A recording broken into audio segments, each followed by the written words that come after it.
coming back to school with me.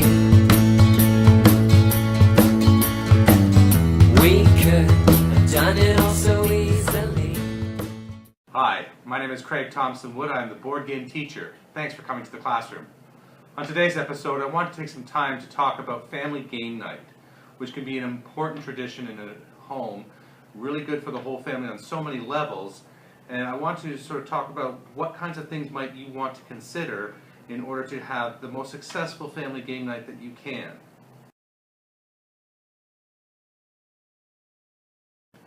So when thinking about setting up a family game night, there's a few big categories that I would really recommend that you would consider to make sure that you have the best and most successful family game night that you can.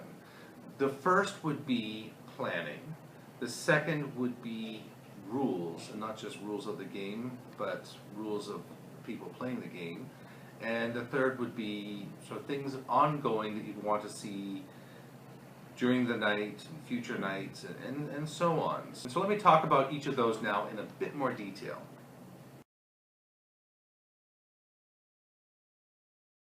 So in planning, the first and most obvious thing is to plan when's it going to happen. So picking a night that works for everybody. Find out what everybody's schedules are and consult with them and find out when is the best time for everybody. The second thing would be the game. Are you going to choose the game beforehand? Okay, on this week we're going to play this game. Do you play the same game every week that you enjoy?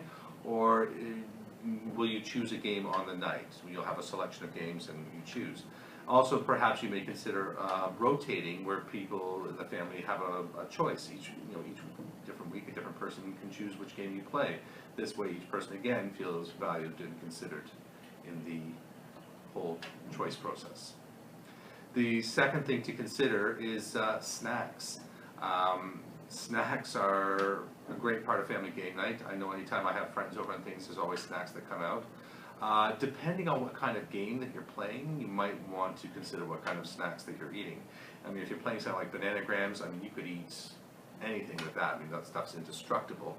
But if you're going to be playing something with like a board and cards and paper and things, you might want to avoid the spilly sauces and dips and drinks and things like that, because snacks are great, but just as I say, consider them carefully for the game that you're playing. The next thing to consider is the place. Where are you playing? Are you going to play, if you have, maybe as a family game, maybe you have people now with, you have grown children. Maybe they don't live at your home anymore. So are you going to play at their home? Are you going to play at your home?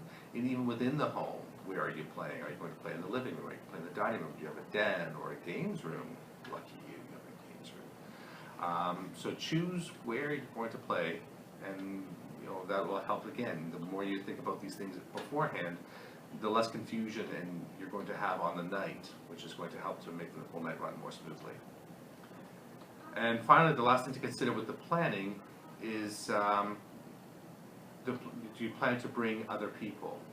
Do you plan to invite other people into the thing? So if you do have those family members who live in other homes, do you plan to invite them over to your house?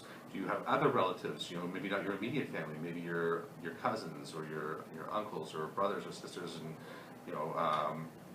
and whatever you want, to bring to your home for family game night. Whoever it is that you want to include in your family game night, make sure that you plan ahead for that, so that, and also include them within the scheduling process as well.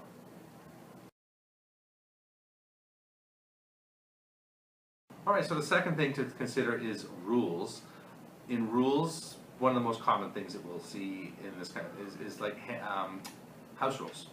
So where people have a rule that, well, this is the way we play in our house. We play with this rule. One of the most common things is like the free parking in Monopoly. It wasn't until just a few years ago that I realized that whole free parking gets the money in the center of the Monopoly board was actually just a house rule that's just become commonly accepted.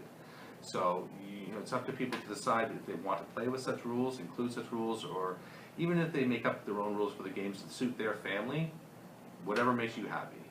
But you'd also be talking about rules for behavior.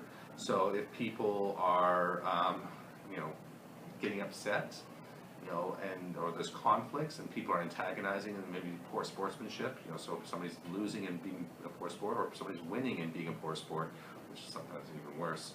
How do you deal with that? How do you deal with that kind of thing where people are doing that? So be clear on the consequences of poor sportsmanship, bad behavior, and things like that during the family game night, because it really just brings things down quickly when suddenly somebody's having a fit. The final thing I'd like to mention with the rules for the night would be the banning of electronics. No cell phones, no iPads, no electronics. Just get rid of them. This is a night for the family to come together, to be able to converse, to have fun, and to get away from those things, because that really, again, just distracts. You know, it's, oh, is it my turn? It throws off the rhythm of everything. The point is to come together, to be social, and that's an easy way for people to suddenly be removed from that social situation, and so ban them.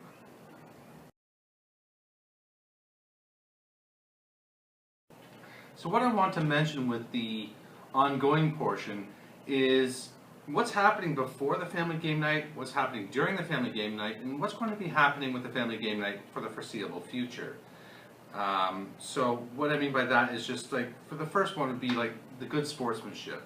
Going into the family game night, you know, don't be smack talking your kids or anything like that. If you're doing it with some friends, or maybe your kid's a little older, you know, as long as everybody's good with it. I mean, but you really want to make sure that everybody's feeling happy and positive. You want to model those kinds of things, the good sportsmanship, and the kinds of things that will, you know, instill those kinds of values and beliefs in kids, and help them to understand how to be good sports, because there's nothing worse than poor sports during a game. It can really just, you know, sink things fast in terms of the fun.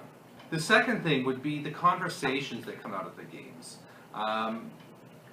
Encourage those kinds of things where we talk about, do you remember that time during that game when you did this particular move, and it was just like, those kinds of things can be a lot of fun. I mean, there's so many memories I have of games with many different people, and we can go back and we can revisit those times and say, you remember that time when we were playing that one game and you had the Hulk and he jumped over and did, you know, it was just like, there's just so many, there's so many great times, and we still laugh and chuckle about them, and it's just such a great source of reminiscing and things. It just creates, within a family game night, it can create stronger family bonds, because you're creating these great memories with your kids, with your family, through these games, and then conversing about them afterwards. You're just even strengthening those bonds even further.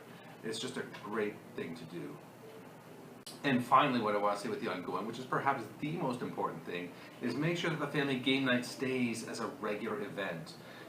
Don't just do a one-off family game night.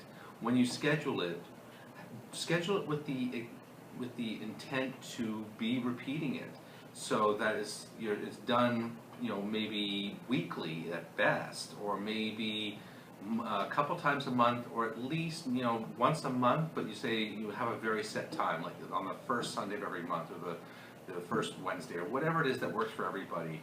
But make it so that it happens, because if it doesn't happen, and it doesn't happen for a few times in a row, like if you're scheduling it weekly and then after a couple of weeks it doesn't happen, it quickly falls into obscurity, and it just falls out of people's minds, and they don't think about it anymore. If you do it regularly enough,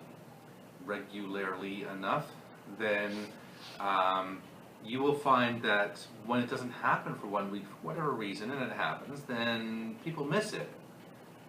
But then get right back to it. Don't make the excuse to just not to miss it again. Or if it's not going to, if something's come up and now that, you know, maybe somebody has a sporting event on that particular night, which was family game night, and that's just their schedule. Okay, fine, move it to another night, but make sure it happens. It's, you know, because with everything that happens in the family game night, between the social benefits, between the physical benefits, between the academic benefits, it's just, there's so much great things that happen there that it's not something that you want to be missing out on.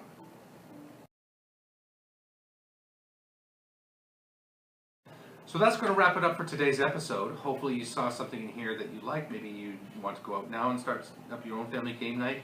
If so, please leave me a message in the comment section below. Tell me about it. Tell me how the family game night went. Tell me about what games you played, and if you have any questions. In particular, one thing that I was thinking about when preparing for this is, you know, one of the most difficult things can be for the families who have kids of like a wide range of ages. Maybe there's a large age gaps between their kids, and that can be more difficult to find games that appeal to both ends, but they are out there. If you have any questions about suggestions for games that you might play, again, please leave me a message in the comment section below, and I'll do my best to make some suggestions to make your family game night a success. But until next time, I'm Craig Thompson-Wood, the board game teacher, saying thanks for coming to the classroom.